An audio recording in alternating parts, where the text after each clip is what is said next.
अस्सलाम वालेकुम। सबसे पहले सबको खुशामदीद। आज से जो भी वीडियो पोस्ट होगी वो मैं कोशिश करूँगी कि उसको ज़्यादा से ज़्यादा उर्दू में एक्सप्लेन करूँ, क्योंकि बहुत सारे लोगों को उसको समझने में बहुत प्रॉब्लम हो रही थी। सो आज जो मैंने पोस्ट किया है वो एंजाइटी से रिलेटेड है।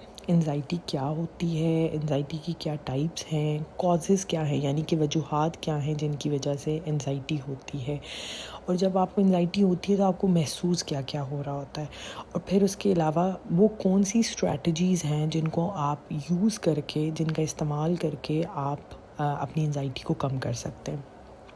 सबसे पहले जो एक चीज़ समझने की है, एंजाइटी बच्चों को भी हो सकती है, टीनेजर्स को भी हो सकती है, ख़वातीन में बहुत ज़्यादा होती है और मर्द हज़रात को भी हो सकती है। इसके अलावा मिडल एज में और लेटर इन लाइफ भी एंजाइटी बहुत कॉमन है। एंजाइटी जब हमारी बॉडी को कोई भी, हमारी लाइफ में कोई स्ट्रेस है, कोई परेशानी है, किसी वजह से कहीं आपको जल्दी पहुंचना है, कोई घर पे आ रहा है, मेहमान आ रहा है, तो आपको किसी किस्म का स्ट्रेस है, एग्ज़ाम्स का स्ट्रेस है, शादी का किसी को स्ट्रेस है, शादी हो रही है तो उसका स्ट्रेस है, कोई इवेंट होना है उसका स्ट्रेस है। सो ये डिफरेंट स्ट्रेसेस हैं जो हमारी लाइफ्स में बहुत कॉमनली दे आर देयर। तो उसमें क्या होता है कि जो बॉडी है वो नेचुरली उस स्ट्रेस को रिस्पॉन्स करती है विद अ फाइट और फ्लाइट। फ़ाइट का मतलब है कि या तो बॉडी आपकी प्रिपेयर होगी उस चीज़ से लड़ने के लिए। फ़्लाइट ये होगी कि बॉडी कोशिश करेगी कि मैं इस सिचुएशन से कहीं भाग जाऊँ। आपका एग्ज़ाम है लेकिन आप अपने आप को डिस्ट्रैक्ट कर रहे हो, आपको टेंशन हो रही है, पढ़ाई करनी है, पता है एग्ज़ाम है, पता है कि मेरी प्रिपरेशन इतनी अच्छी नहीं है, बट आप किसी और चीज़ में अपने दिमाग को लगा लेंगे ताकि आप उस चीज़ से निकल जाए।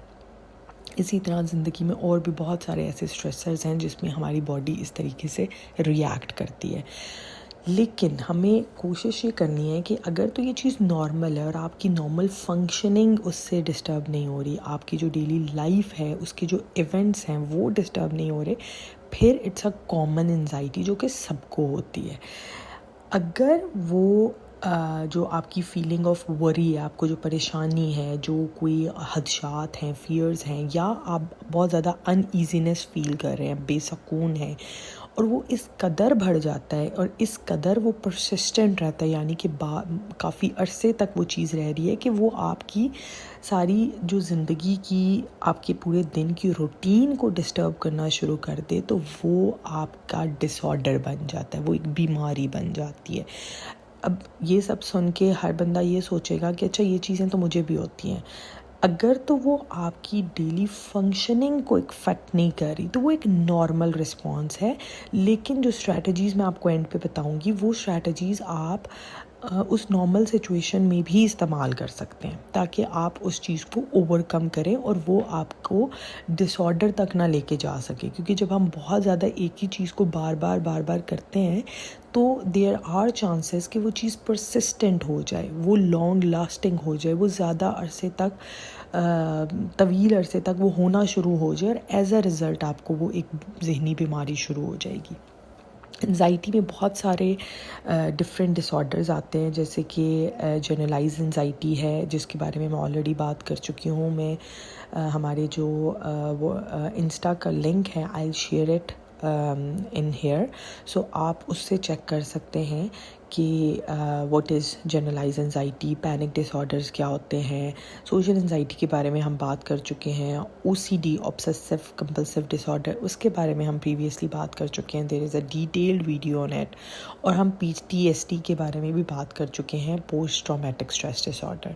सो these are the different types of anxiety disorder. जब आप बहुत ज़्यादा स्ट्रेसफुल सिचुएशन में रहते हैं और बार बार उस चीज़ को करते रहते हैं, तो ये मुख्तलिफ बीमारियाँ हैं जो एंजाइटी डिसऑर्डर्स के अंदर आती हैं, जो कि किसी इंसान को हो सकती हैं और बहुत कॉमनली हमारी सोसाइटी में पाई जाती हैं, लेकिन लोगों को उसकी अवेयरनेस ही नहीं है। कॉजेज़ क्या क्या हो सकते हैं, क्या वजूहात हैं जिनकी वजह से ये एंजाइटी डिसऑर्डर्स होते हैं। सबसे पहले बायोलॉजिकल, यानी कि आपकी जीन्स, आपकी जेनेटिक्स, हेरिडिटी, आप एक नस्ल से दूसरी नस्ल में उसको मुंतकिल करते जाते हैं, आपकी जीन्स में वो चीज़ आती है। सेकंड है इन्वायरमेंटल, अगर आप जिस माहौल में रह रहे हैं, आपकी सराउंडिंग, आपकी सिचुएशन, आपके इर्द गिर्द की चीज़ें, ये भी बहुत हद तक एंजाइटी कॉज करती हैं। उसके अलावा कुछ ऐसे फैक्टर्स होते हैं जो कि आपके अपने पर्सनल होते हैं, आपकी अपनी पर्सनल लाइफ से। एक ही घर में सारे बहन भाई हैं, लेकिन किसी एक को वो चीज़ हो जाएगी, तो वो आपकी अपनी लाइफ की एक्सपीरियंसेस हैं जिसकी वजह से वो चीज़ हो सकती है। एंजाइटी में इंसान महसूस ऐसे करता है कि वो बहुत ज़्यादा नर्वस होता है, आपका हार्ट बीट बहुत तेज़ हो जाती है, दिल की धड़कन, आपकी जो ख़यालात हैं वो बहुत एक के बाद एक आ रहा होता है। आप बहुत ज़्यादा जो है वो एजिटेटेड या बेचैन या इरिटेटेड महसूस करते हैं। आपके जिस्म में थकान महसूस होती है, मसल्स में थकान महसूस होती है।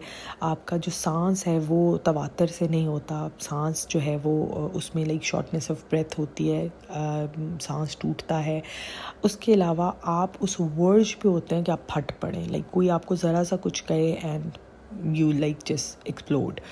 उसके अलावा पेट के अंदर वो जो लाइक कहते हैं ना butterflies in the stomach, you get diarrhoea, पेट आपका लूज़ होना शुरू हो जाता है, या बहुत ज़्यादा नोजियाटिक ऐसे आपको महसूस होता है कि मुझे बुकाई आ जाएगी।